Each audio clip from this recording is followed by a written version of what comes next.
Dobre. No, je jedno dievča, ktoré sa mi páči a bude tam. Aha. A ona vravela, že sa so mnou chce stretnúť. Si nervózny? No, chodila s jedným deviatakom a asi to už robila. Dobre, rozumiem. Našiel si skúsenú staršiu ženu, ktorá vie viac ako ty. Všetci vedia viac ako ja. Mal by si počuť, čo moji kamaráti robili. Prosím, koľko majú rokov? Toľko ako ja.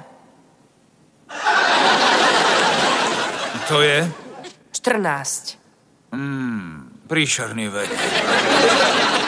Dobre, predovšetkým, vždy keď hovoria 14-roční chalani o sexe, klamú. Ale pre chalana ako si ty je pravda mocným nástrojom. Čo je? Mocný nástroj. Ostaň pri mne, Jake. A čo mocný nástroj v Bangkoku?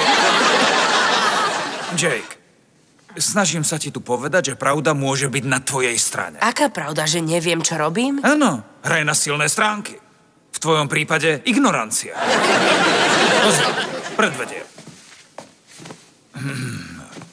Dáš si jemne celú jej tvár do rúk, pozrieš sa jej do očí a povieš, som v tomto nový a verím, že budeš mať so mnou trpezlivosť. Ty žartuješ? Nie, babi tieto keci žerú. A niečo ti poviem. Tá veta ti bude pomáhať celú vysokú školu. Vlastne po druhú frčku v námorníctve. Teraz sa choď obliecť a ja ťa tam vezmem. Vďaka, strýko Charlie. Nemáš za čo, kamoš.